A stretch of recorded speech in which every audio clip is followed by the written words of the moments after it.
அனைவருக்கும் வணக்கம். நம்ம இன்றைக்கி செய்ய போகிறது பாலக்கு வதக்கிட்டு அரைச்சி உள்ள ஸ்டஃபிங் பன்னீர் வச்சு பரோட்டா பண்ண போகிறோம். அதுக்கு கொஞ்சம் நெய் போட்டுக்கலாம். கடாய் சூடாயிடுச்சு. நெய் ஒரு 2 ஸ்பூன் அளவுக்கு போட்டுக்கோங்க.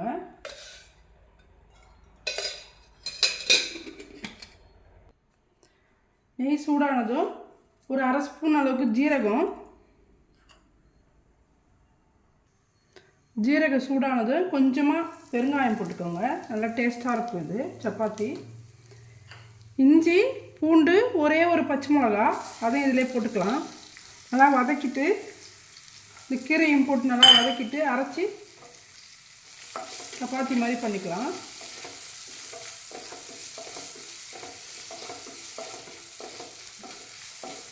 நல்லா வதங்கணும். இது வதங்கிச்சுன்னா பச்சை வாசனை போச்சுன்னா கொஞ்சம் டேஸ்ட் நல்லாயிருக்கும்.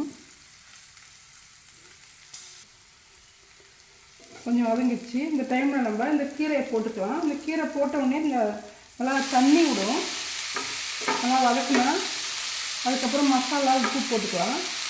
இதை வதக்கிட்டு அரைக்கணும்.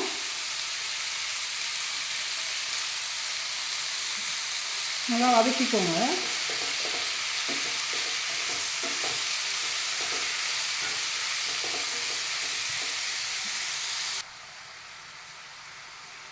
வதக்கும் போது நல்லா தண்ணி விட்டுக்கிட்டு பாருங்கள். இன்னும் நல்லா வதங்கணும். கொஞ்சம் தண்ணியில் வேக வச்சு அதை வடிகட்டிட்டு அரைச்சி போடுவாங்க. அதுவும் செய்யலாம், இது மாதிரியும் செய்யலாம்.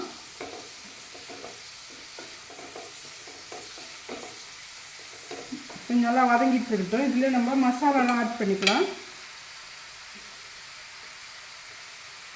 1/2 ஸ்பூன் அளவுக்கு மிளகாய் பொடி, கொஞ்சமாக மஞ்சள் போட்டுக்கோங்க.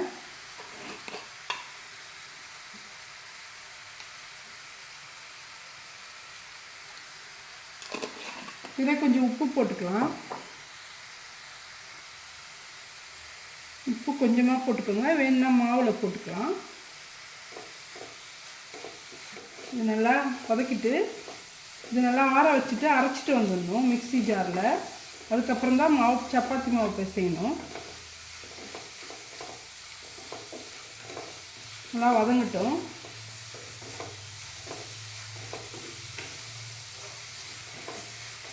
இந்த பக்கம் போதும். இது நல்லா ஆறட்டும். பாருங்க, மிக்ஸி ஜாரில் ஆற வச்சதை போட்டிருக்கேன். இதை நம்ம மிக்சியில் அரைச்சிட்டு வந்த இந்த பேஸ்ட்டை இப்போ கோதுமை மாவு போட்டு 2 கப்பு கோதுமை மாவு, ஒரு 1/2 கப்பு கடலை மாவு போட்டுக்கோங்க. 2 கப் போட்டாச்சு. 1/2 கப் கடலை மாவு, நம்ம அரைச்ச இந்த பேஸ்ட்டு, கொஞ்சமாக நெய் போட்டுக்கோங்க. இதிலே உப்பு போட்டாச்சு. நெய் போட்டு நல்லா மிக்ஸ் பண்ணிவிட்டு கொஞ்சமாக தண்ணி போட்டு வேணுன்ற அளவுக்கு பிசைஞ்சிக்கலாம்.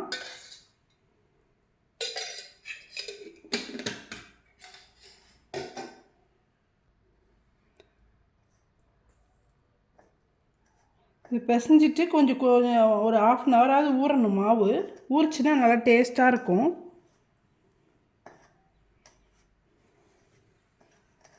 இந்த மாதிரி மிக்ஸ் பண்ணிவிட்டு அதுக்கப்புறம் எவ்வளோ தண்ணி வேணுமோ நம்ம தெளித்து பிசைஞ்சிக்கலாம்.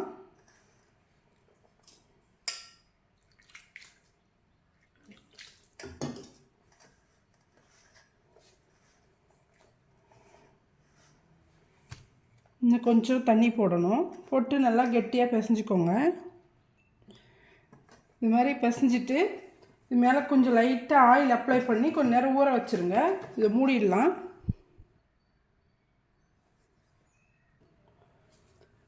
இந்த பரோட்டாவுக்கு ஸ்டஃபிங் பன்னீர். இதில் பன்னீரை நல்லா இது மாதிரி பொடி பொடியாக பண்ணி வச்சுக்கோங்க. இதில் கொஞ்சம் உப்பு போட்டுக்கலாம். கொஞ்சமாக போட்டுக்கோங்க. ஏற்கனவே அதில் உப்பு போட்டிருக்கோம் மாவில். கொஞ்சமாக மிளகாத்தூள் ஒரு 1/2 ஸ்பூன் அளவுக்கு,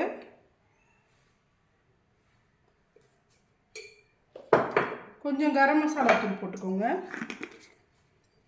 போட்டுட்டு நல்லா மிக்ஸ் பண்ணிவிட்டு ஒரு ஸ்பூன் போட்டு மாவு அதுக்குள்ளே ஊறிட்டுருக்கு. அதுக்குள்ளே ஸ்டஃப் பண்ணி நம்ம பரோட்டா செய்யலாம்.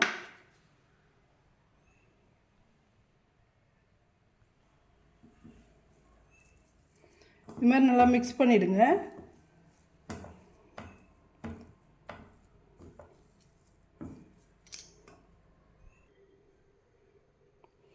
இது மாதிரி சப்பாத்தி மாவை நம்ம ஊற வச்ச பாருங்க, அது நல்லா ஊறிடுச்சு.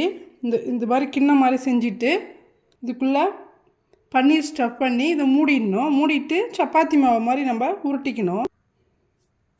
நம்ம ரெடி பண்ண சப்பாத்தியை இதில் போட்டுக்கலாம். போட்டுட்டு ஃப்ளேமை கம்மியாக வச்சு சப்பாத்தி ரெடி பண்ணிக்கலாம். கொஞ்சமாக ஆயில் போட்டு நல்லா 2 சைடு திருப்பி நல்லா ஃப்ரை பண்ணிக்கலாம்.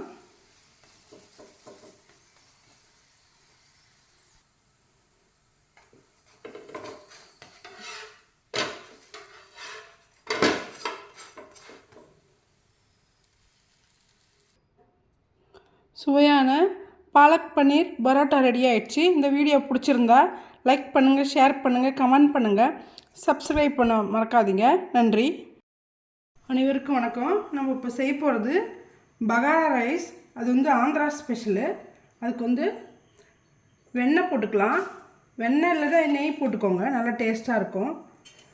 1 ஸ்பூன் அளவுக்கு வெண்ணெய், 1 ஸ்பூன் அளவுக்கு ஆயில் போட்டுக்கலாம். பட்டர் நல்லா மெல்ட் ஆகிடுச்சு.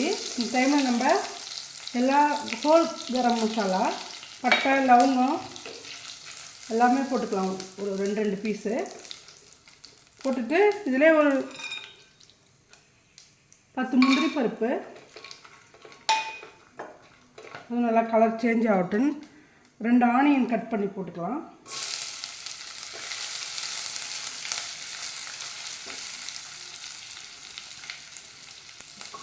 ஆனியன் நல்லா வதங்கட்டும். ஒரு பச்சை மிளகா.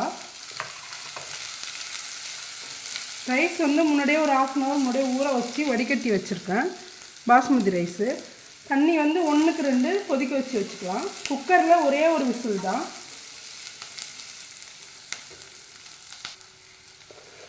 ஆனியன் வதங்கிறதுக்கு கொஞ்சம் உப்பு போட்டுக்கலாம்.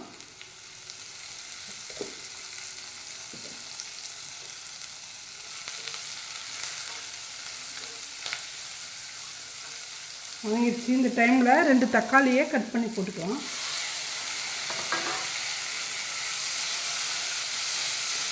தக்காளி நல்லா வதங்கட்டும்.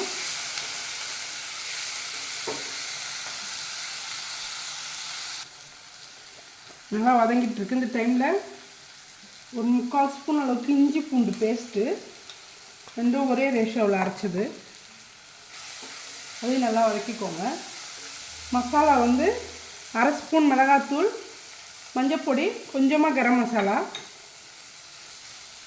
போட்டுட்டு இதிலே நம்ம பட்டாணி ஒரு சின்ன கப் அளவுக்கு போட்டுக்கலாம். அது நல்லா வதங்கட்டும்.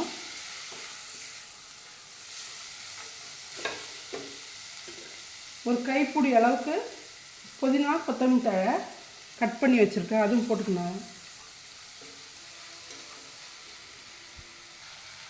இதில் நம்ம ரைஸையும் போட்டு நல்லா வறுத்துக்கணும். ஊற வச்சு வடிகட்டின ரைஸு 1 கப்பு.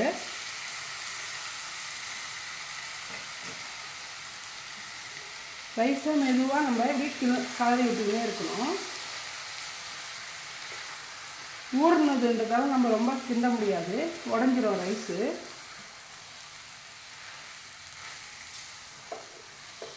கொஞ்சம் சூடு ஏறட்டும். தண்ணி ஊற்றிக்கலாம்.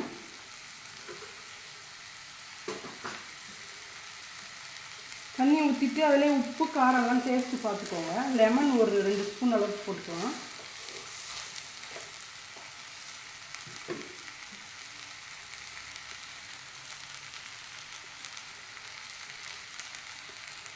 இதே லெமன் புழிஞ்சு வச்சுருக்கேன், அதை ஊற்றிக்கலாம். அப்படியே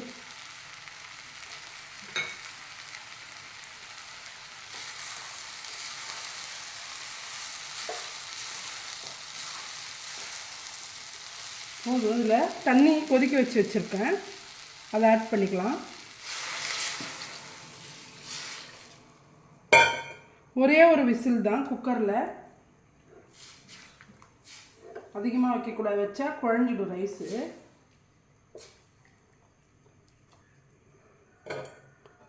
மூடிடலாம்.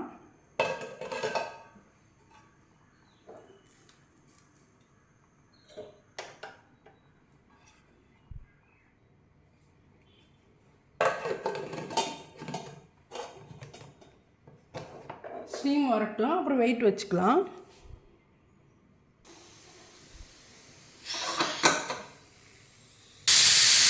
குக்கர் ஒரு விசில் வந்துடுது, ஆஃப் பண்ணிடலாம் ஸ்டவ்வை.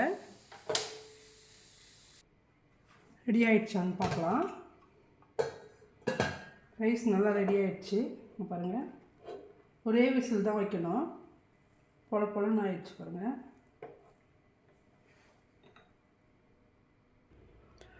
பகாரா ரைஸ் ரெடி ஆகிடுச்சு. இந்த வீடியோ பிடிச்சிருந்தா லைக் பண்ணுங்கள், ஷேர் பண்ணுங்கள், கமெண்ட் பண்ணுங்கள், சப்ஸ்கிரைப் பண்ண மறக்காதீங்க. நன்றி.